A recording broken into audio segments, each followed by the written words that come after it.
दोस्तों, बहुत सारे लोगों को शांत रहना सीखना होता है। उन्हें मौन रहने के पीछे का रहस्य जानना होता है, जिस वजह से आज की यह कहानी शांत रहने के फायदे और शांत रहना क्यों जरूरी होता है, इसके ऊपर है। दोस्तों, कहानी की शुरुआत कुछ इस प्रकार होती है। पहली कहानी, बोलना ही हमें अपने भीतर की ओर लौटने नहीं देता। आश्रम के सभी बच्चे जब दूसरे कामों में लगे होते थे तो एक बच्चा एक कोने में बैठा चुपचाप अपने आप में खोया रहता था। वो अक्सर किसी से ज्यादा बात नहीं करता था। आश्रम की सभी जिम्मेदारियां पूरी करने के बाद जहां सभी बच्चे पूरे दिन की घटनाओं की चर्चा करने लगते हैं, वहीं पर वो शांत रहने वाला बच्चा एक बरगद के पेड़ के नीचे बैठकर ध्यान करने लगता। सभी बच्चों को आश्चर्य होता था क्योंकि उसका कोई दोस्त नहीं था। वो अवसर आश्रम में अकेला ही घूमता रहता था। ये देखकर उसके गुरु को बड़ी प्रसन्नता होती थी। उसे लगता था कि कोई तो है आश्रम में जो मौन यानी कि चुप रहने की ताकत को समझता है, उसके महत्व को समझता है। आश्रम के बारे में जब भी कोई जरूरी निर्णय लेना होता उसकी राय जरूर लिया करते थे, लेकिन यही बात गुरुजी के एक दूसरे शिष्य को बड़ी खटकती थी, क्योंकि वो गुरुजी का प्रिय शिष्य बनना चाहता था। इसीलिए वो गुरुजी के सामने दूसरे बच्चों के कामों में कुछ न कुछ कमियां निकालता रहता था, जिससे गुरुजी उसे महान समझने लग जाए। अक्सर वो अपनी जिम्मेदारियां पूरी तरह से निभाने का दिखावा भी करता, चाहे उससे कोई सलाह ना भी मांगे, लेकिन फिर भी वो उन्हें अपनी सलाह देता रहता था। वो बहुत ही बातूनी शिष्य था और आश्रम के दूसरे सभी बच्चों में बहुत प्रसिद्ध भी था, क्योंकि वो सबसे हंसी मजाक करता रहता था, उनसे दिन भर बातें करता रहता था। इसीलिए उसकी सबसे दोस्ती हो गई थी। लेकिन जब आश्रम के गुरु उसकी राय ना लेकर दूसरे बच्चे की राय लेते थे तो ये बात उसे बड़ी खटकती थी। उसे ये लगता था कि वो उस दूसरे बच्चे से ज्यादा बुद्धिमान है, लेकिन गुरुजी फिर भी उसकी तरफदारी करते हैं। ऐसा नहीं था कि गुरुजी को बातूनी शिष्य के स्वभाव के बारे में पता नहीं था, लेकिन गुरुजी उसे अपने तरीके से सीख देना चाहते थे, ताकि उसकी ज्यादा बोलने की आदत, दिखावा करने की आदत, दूसरों में कमियां निकालने की आदत हमेशा हमेशा के लिए खत्म हो जाए और वो मौन रहकर ध्यान की गहराइयों को छुपाए। असल में हर सच्चे गुरु की यही इच्छा होती है। वो किसी तरीके से उस बातूनी शिष्य को एहसास कराना चाहते थे कि चुप रहने से ही उसे असीम सत्य को जाना जा सकता है। उस विराट का एहसास चुप होकर ही किया जा सकता है। एक दिन गुरुजी को एक तरीका सूझा। उन्होंने आश्रम के सभी बच्चों को अपने पास बुलाया और कहा कि मैं तुम सभी को दो दो हिस्सों में बांटकर अलग अलग गांवों में भिक्षा मांगने के लिए भेज रहा हूं, और जो भी दो बच्चे सबसे ज्यादा भिक्षा मांगकर लाएंगे उन दोनों को आश्रम की सभी जिम्मेदारियां निभाने का मौका दिया जाएगा। अपनी बात जारी रखते हुए गुरुजी ने बताया कि भिक्षा मांगने से हमारा अहंकार खत्म होता है, इसीलिए हर शिष्य पूरे मन से भिक्षा मांगे। कोई भी इस काम को औपचारिकता में ना लें, वरना तो वो अपने जीवन का बहुत बड़ा ज्ञान खो देंगे। आश्रम के गुरुजी ने जानबूझकर बातूनी शिष्य और चुप रहने वाले शिष्य की जोड़ी बना दी। बातूनी शिष्य के मन में सिर्फ एक ही बात चल रही थी कि इस बार उसे मौका मिला है और इस बार वो गुरुजी को दिखा देगा कि वो चुप रहने वाले शिष्य से कितना ज्यादा प्रतिभावान है। दोनों शिष्यों ने आपस में अपनी सहमति से निर्णय लिया कि दोनों गांव के अलग अलग जगह से भिक्षा मांगना शुरू करेंगे, ताकि भिक्षा मांगने का काम जल्दी खत्म किया जा सके। चुप रहने वाला शिष्य हर द्वार पर जाकर अपने हाथ जोड़कर अपना भिक्षा का पात्र उनके सामने कर देता। उसके चेहरे पर एक सादगी और उसकी आंखों में एक एकांत होता था, जिससे भिक्षा देने वाले उसे भिक्षा देकर अपने आप को अनुग्रहित समझते थे। वहीं पर दूसरा बातूनी शिष्य हर द्वार पर जाकर उनको कुछ न कुछ ज्ञान देने लगता था, जिससे ज्यादातर लोग उसे बिना भिक्षा दिए ही लौटा देते थे। पूरे गांव में भिक्षा मांगकर जब दोनों गांव के बीच में मिले तो बातूनी शिष्य ने देखा कि चुप रहने वाले शिष्य के पास उससे दुगनी भिक्षा थी। ये देखकर उसे मन ही मन बहुत ठेस पहुंचा। लेकिन जब वो दोनों भिक्षा का सामान लेकर आश्रम की तरफ जा रहे थे, तब बातूनी शिष्य को एक चालाकी सूझी। उसने चुप रहने वाले शिष्य से कहा कि हमें अपनी भिक्षा एक ही थैले में डाल लेनी चाहिए। गुरुजी ने हम दोनों को एक साथ भिक्षा लाने के लिए कहा था। चुप रहने वाले शिष्य ने बिना कुछ बोले अपनी सारी भिक्षा उसके थैले में डाल दी। बातूनी शिष्य मन ही मन बहुत खुश हो रहा था कि अब गुरुजी को यह पता नहीं चलेगा कि ज्यादा भिक्षा हम में से किसने मांगी। उसे लग रहा था कि गुरुजी मुझे इससे कम प्रतिभावान समझेंगे, इसीलिए उसने ये तरकीब लगाई। सभी शिष्यों के आने के बाद संध्या के समय जब सभी की भिक्षा तो ली गई, तो इन दोनों शिष्यों की भिक्षा सबसे ज्यादा निकली।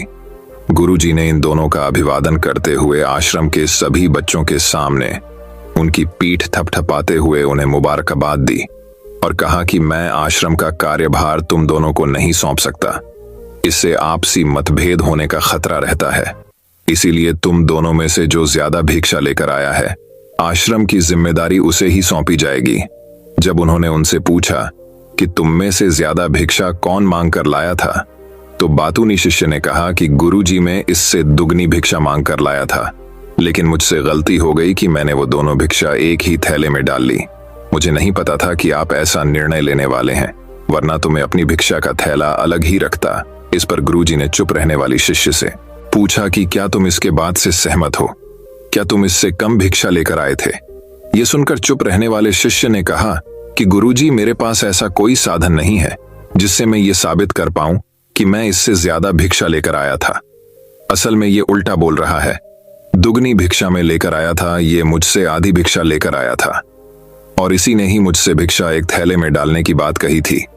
आश्रम से कुछ दूरी पर एक पहाड़ी थी जिसके पीछे सूरज अभी अभी संध्या के समय ढल रहा था। गुरुजी को तो पता था कि सच कौन बोल रहा है, लेकिन बाकी बच्चों के सामने सच साबित करने के लिए उन्होंने उन दोनों से एक सवाल पूछा कि पीछे पहाड़ी पर तुम्हें क्या दिखाई दे रहा है? यह सुनकर वाचाल शिष्य झट से बोल पड़ा कि गुरुजी, पहाड़ी के पीछे सूरज अपना रंग बिखेर रहा है, आसमान में लालिमा छाई हुई है, ये बहुत ही सुंदर दृश्य है। वो तो और भी बहुत कुछ कहना चाहता था, लेकिन गुरुजी ने उसे चुप करते हुए दूसरे शिष्य से जवाब जानने के लिए जब उसकी तरफ देखा तो उसकी आंखों में आंसू भरे हुए थे।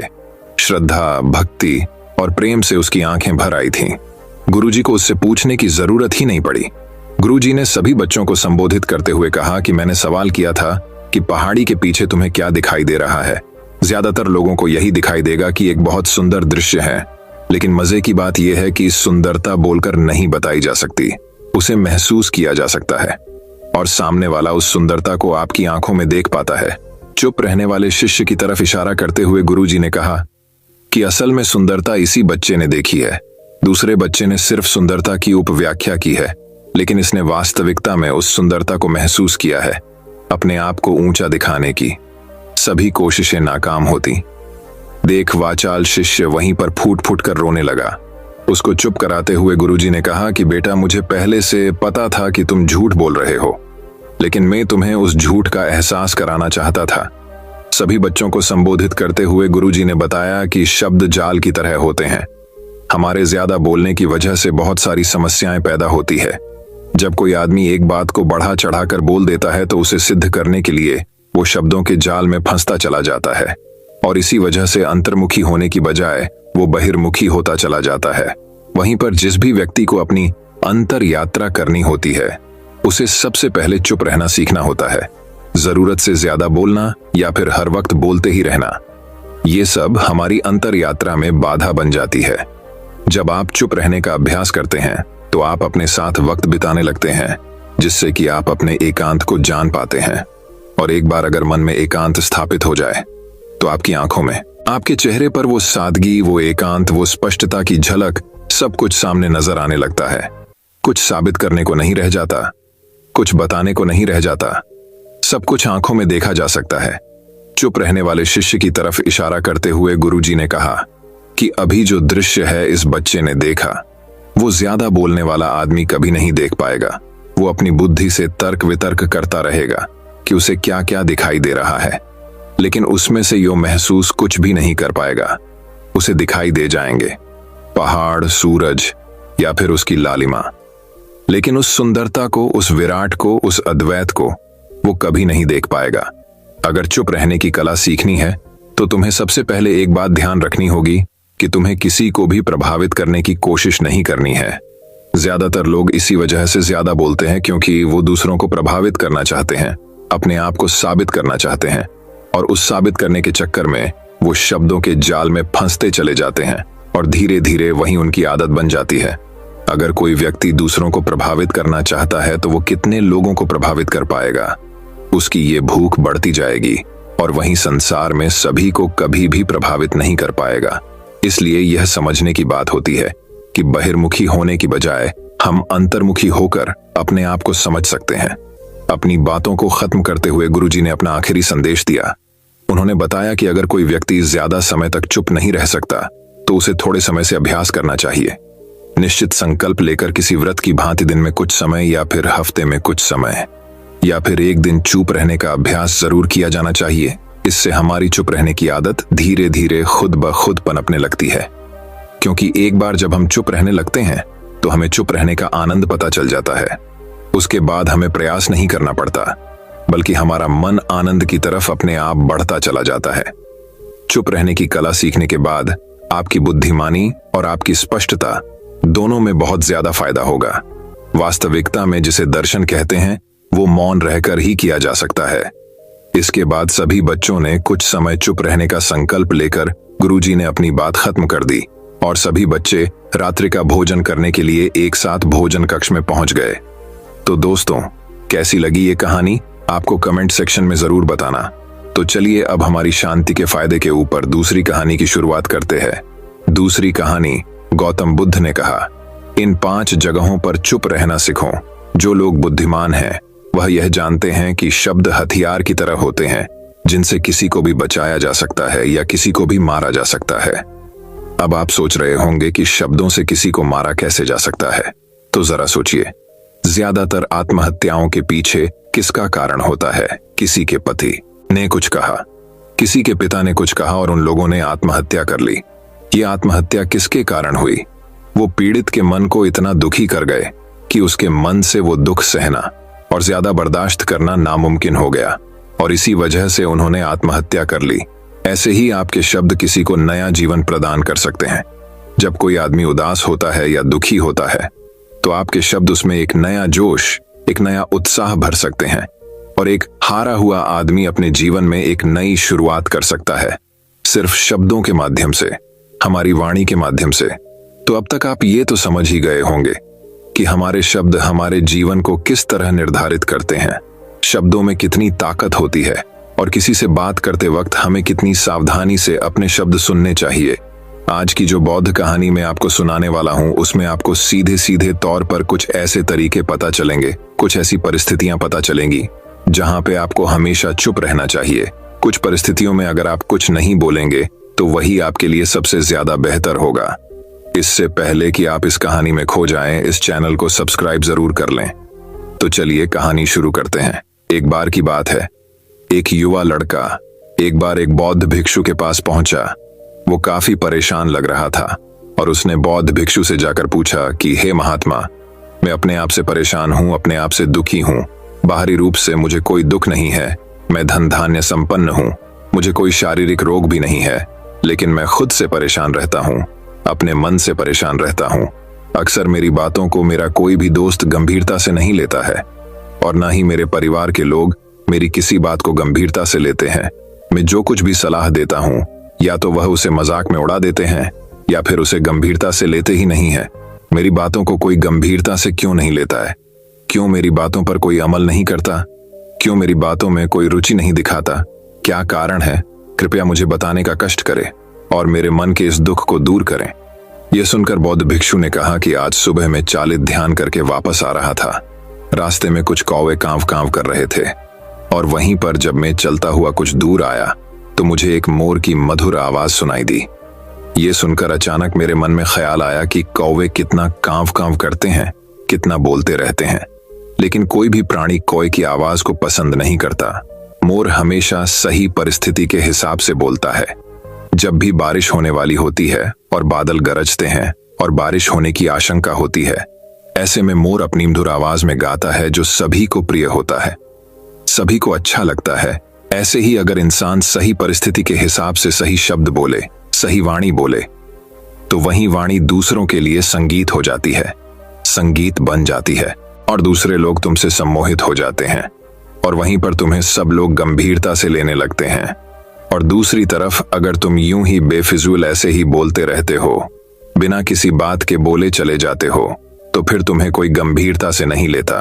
तुम उस कौवे की भांति हो जाते हो जिसकी वाणी कोई पसंद नहीं करता और बाद में तुम्हें दुख होता है कि तुम्हें कोई गंभीरता से क्यों नहीं लेता। इसीलिए अपने शब्दों को बेहद बुद्धिमानी के साथ इस्तेमाल करना सीखो। अगर तुम नहीं सीखोगे तो समाज में तुम्हें कोई सम्मान या कोई गंभीरता से नहीं लेगा। यह सुनकर वो युवा लड़का बोला कि हे महात्मा, मैं जानता हूं कि मैं ज्यादा बोलने की बीमारी से ग्रस्त हूं, मुझे इतना नहीं बोलना चाहिए, लेकिन मैं अपने आप पे काबू नहीं रख पाता और ना ही मैं इतना बुद्धिमान हूं कि मैं अपने शब्दों को नाप तोल कर बोल सकूं। मैं तो किसी से बात करते वक्त इतना सोचता भी नहीं कि मुझे अपने शब्द किस तरह इस्तेमाल करने हैं। कृपया करके कुछ ऐसी परिस्थितियां बता दीजिए जहां पर मुझे कम बोलना है या फिर बोलना ही नहीं है, हमेशा चुप रहना है। अगर आप मेरा ऐसे मार्गदर्शन कर सकते हैं तो मेरा जीवन आसान हो जाएगा और मुझे ज्यादा दिमाग या अपनी बुद्धि लगाने की भी जरूरत नहीं पड़ेगी। यह सुनकर बौद्ध भिक्षु ने मुस्कुराते हुए कहा कि बेटा, वैसे तो इंसान को हर परिस्थिति में सोच समझ कर ही बोलना चाहिए, लेकिन अगर वो हमेशा होश में नहीं रह पाता है, ध्यान में नहीं रह पाता है, तो मैं तुम्हारे दैनिक जीवन की कुछ ऐसी परिस्थितियां बता रहा हूं जहां पर तुम्हें हमेशा चुप रहना है। अगर तुम ऐसी जगहों पर कुछ बोलोगे तो तुम्हारा अपमान ही होगा या फिर तुम्हें कोई गंभीरता से नहीं लेगा। सबसे पहली जगह है, या यूं कहे ऐसी परिस्थिति जहां पर इंसान को हमेशा चुप रहना चाहिए, वो है जब किसी ऐसे विषय के बारे में बातचीत हो रही हो जिसके बारे में आपको कोई जानकारी ही नहीं है। तो ऐसी परिस्थिति में व्यर्थ में बीच में टांग अड़ाना, अपना ज्ञान देना, व्यर्थ का ज्ञान आपको कुछ पता नहीं है लेकिन फिर भी आप अपना ज्ञान देने के लिए उत्सुक हैं, तो ऐसी जगह पर आपका अपमान ही होगा।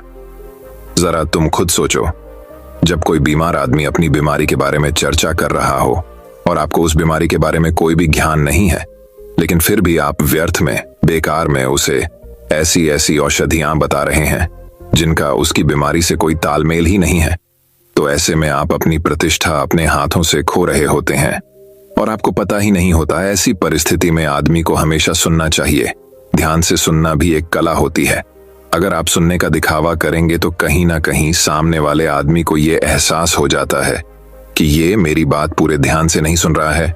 इसीलिए जब आपको किसी विषय के बारे में पूरी तरह से जानकारी ना हो तो वहां पर केवल अपने कान लगाना ही ज्यादा महत्वपूर्ण होता है, ज्यादा जरूरी होता है। आप उस इंसान की बातें ध्यान से सुन सकते हैं और इसी बीच आप दोनों के बीच एक संबंध पैदा होगा और उस संबंध सच्चा होगा क्योंकि आपने उसके बात को बड़े ही ध्यान से सुना है और इस बात का पता सामने वाले को भी होता है। तो हम बिना कुछ बोले सिर्फ सुनने मात्र से किसी को अपना दोस्त है, अपना मित्र बना सकते हैं। इस बात को हमेशा ध्यान में रखना। दूसरी जगह जहां इंसान को हमेशा चुप रहना चाहिए वो है खाना खाते वक्त खाना। इंसान को हमेशा चुप रहकर खाना चाहिए, मौन रहकर खाना चाहिए। महात्मा बुद्ध और उनके भिक्षु हमेशा चुप रहकर भोजन करते हैं, शांत भाव से भोजन करते हैं, परिपूर्ण होकर भोजन करते हैं, पूरी तरह से करते हैं, एक एक टुकड़े का स्वाद लेकर भोजन करते हैं। और ऐसा भोजन जब आपके शरीर में पहुंचता है तो वो आपके अंग अंग तक ऊर्जा पहुंचाता है। अक्सर हम भोजन करते वक्त कुछ ना कुछ बोलते रहते हैं, कुछ ना कुछ सुनते रहते हैं, लेकिन मौन रहकर पूरा स्वाद लेकर उस भोजन को कभी नहीं करते।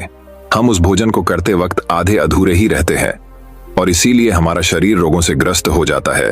जरा तुम खुद सोचो, बौद्ध भिक्षु हमेशा भिक्षा लेकर भोजन करता है और भिक्षा भी कितनी बिल्कुल मामूली सी, और वो भी एक वक्त। तो एक वक्त भोजन करने के बाद भी वो इतने स्वस्थ रहते थे, इतने उत्साह, जोश और आनंद से भरे होते थे। और हम तो इतना खाना खाते हैं, इतनी सारी भोजन की सामग्री हमारे लिए उपलब्ध होती है, लेकिन हमारे शरीर में कोई ऊर्जा नहीं होती। इसका सबसे बड़ा कारण होता है कि हम अपना भोजन होश में नहीं करते हैं, परिपूर्ण होकर नहीं करते हैं, मौन रहकर नहीं करते हैं। इसीलिए अपना भोजन हमेशा मौन रहकर ही करो। तीसरी जगह जहां पर अगर आपने चुप रहना सीख लिया तो इसका मतलब यह है कि आपने अपने ऊपर विजय हासिल कर ली। जी हाँ, गुस्से में शांत रहना या चुप रहना इतना आसान नहीं होता है। अक्सर हम गुस्से से भरकर कुछ ऐसे शब्द या अपशब्द बोल जाते हैं जिसका पछतावा हमें हमेशा रहता है, लेकिन जुबान से निकला हुआ शब्द वापस नहीं हो सकता, उस शब्द को मिटाया भी नहीं जा सकता। अब वो जिंदगी भर हमारे दामन से जुड़ चुका है और वो गुस्से में बोला गया। अब शब्द हमारे मन को समय समय पर बेचैन करता रहता है, दुखी करता रहता है, लेकिन गुस्से के वक्त चुप रहना सीखना भी एक बहुत बड़ी कला होती है। गुस्से में आदमी का अपने ऊपर काबू कहाँ रहता है, अपनी इंद्रियों को वश में कहाँ रख पाता है। इसीलिए इस कला को आप तभी सीख सकते हैं जब आप गुस्सा भी होश में रहकर कर पाए। जब भी आपको गुस्सा आए, आपके दिमाग में सिर्फ एक ही बात आए कि मुझे चुप रहना है, मुझे किसी से कुछ गाली गलौच नहीं करना, किसी को कोई अपशब्द नहीं बोलना। और जब ये विचार गुस्से के साथ जुड़ जाता है और धीरे धीरे ये आदत बन जाता है, तो आप अपने गुस्से को भी काबू में करना सीख जाते हैं। जब भी कभी गुस्सा आए तो किसी को कुछ बोलने की बजाय कुछ शारीरिक व्यायाम करना शुरू कर दो। उछलना, भागना, दौड़ना, जिम करना, कुछ भी आप ऐसा व्यायाम कर सकते हो जिसमें आपका शरीर थक जाए। आप पाएंगे कि जब आपका शरीर थक जाता है तो आपका मन भी शांत हो जाता है। आपने उस गुस्से की ऊर्जा को एक सकारात्मक रूप दे दिया। और यही बुद्धिमान व्यक्ति की पहचान होती है, जो दूसरों के तानों से भी अपना घर बना लेता है, अपनी कामयाबी के रास्ते निकाल लेता है। वही सच में बुद्धिमान आदमी है, जो जहर को भी दवा बनाकर इस्तेमाल करना सीख जाए। वही असली बुद्धिमान होता है। चौथी जगह, जहां आप चुप रहेंगे तो आपके लिए वही सबसे ज्यादा बेहतर होगा, वही आपको सम्मान दिलाएगा। चौथी जगह है, जब 4 लोग आपस में बैठकर बातें कर रहे हो, कोई बैठक कर रहे हो, तो वहां पर जब 4 लोग बात कर रहे होते हैं तो चारों लोग एक साथ तो बात कर नहीं सकते। एक बार में एक व्यक्ति बोलेगा और 3 सुनेंगे, तभी वो बैठक कामयाब हो पाएगी, तभी वो चर्चा सही रूप में आगे बढ़ पाएगी। लेकिन अगर कोई आदमी ऐसा बैठा हुआ है जो बीच में ही दूसरे की बात काटकर अपनी बात को ऊपर रखना चाहता है, तो ऐसे में वो चर्चा या वो बैठक आपको कहीं नहीं पहुंचाएगी और चारों लोगों के बीच आप सबसे मूर्ख कहलाओगे। अगर आपको अपनी बात कहनी है तो सामने वाले को अपनी बात पूरा करने दो, उसके बाद अपने विचार रखो। यही एक भद्र पुरुष या फिर कहीं अच्छे आदमी की पहचान होती है। और आखिरी जगह, अगर हमारे माता पिता हमें कुछ कह देते हैं, हमारे बड़े बुजुर्ग हमें किसी बात पर डांट देते हैं या हमें थप्पड़ भी मार देते हैं, तो ऐसी जगहों पे आपका चुप रहना ही उनके प्रति सम्मान दिखाएगा, उनके प्रति आदर का भाव व्यक्त होगा। अगर आप उनके सामने उनका विरोध कर देते हैं, उनका प्रतिरोध कर देते हैं, तो वो गुस्सा तो थोड़ी देर बाद शांत हो जाएगा, लेकिन वो कही गई बात, वो विरोध किया हुआ शब्द या फिर कुछ भी उल्टा सीधा हमेशा आपके मन को सताएगा। और आपके माता पिता को हमेशा यही लगेगा कि आज ये हमारी इज्जत नहीं करता, आज ही हमारी बात नहीं मानता, क्योंकि ये कमाने लग गया है, ये बड़ा आदमी बन गया है। ऐसी ऐसी बातें उठेंगी, ऐसे ऐसे तंज कसे जाएंगे। इसीलिए ऐसी जगह पे आप मौन रही है, चुप रहिए, कुछ मत बोलिए। अपने गुस्से को अपने अंदर ही पी लीजिए, कुछ व्यायाम कर लीजिए, भाग लीजिए, दौड़ लीजिए, आपका मन अपने आप शांत हो जाएगा। आखिर में बौद्ध भिक्षु ने अपनी बात को खत्म करते हुए कहा कि कम शब्दों में अपनी भावनाओं को उतारना सीखो। शब्द हथियार की तरह होते हैं। बोलो तो होश में बोलो, ध्यान में बोलो। जीवन शैली ऐसी बना लो कि आप जब भी बोलो पूरे होश में रहकर बोलो, पूरे आनंद के साथ बोलो, पूरे प्रेम के साथ बोलो। ऐसी वाणी बोलो जो दूसरे के दिल को ठंडक पहुंचाती हो, दूसरे के मन को भी शांत कर देती हो। और वो तभी संभव है जब आप प्रतिपल होश में रहकर बोले। इसके बाद वो युवा लड़का बौद्ध भिक्षु के सामने नतमस्तक हो गया और उनको प्रणाम करते हुए अपने घर वापस लौट गया। दोस्तों, मैं उम्मीद करता हूं कि यह कहानी सुनने से आपके जीवन में अच्छे बदलाव आए होंगे। आपको इस वीडियो से क्या सीखने मिला ये कमेंट करके जरूर बताएं और अपने परिवार, दोस्तों या आपके करीबी इंसान के साथ ये कहानी शेयर करके उन्हें भी इस ज्ञान से परिचित करवाएं। बाकी अगर आपको यह वीडियो दिल से अच्छी लगी हो तभी इस वीडियो को लाइक कर देना, और आपने अब तक इस चैनल को सब्सक्राइब न किया हो तो चैनल को सब्सक्राइब भी जरूर कर दें।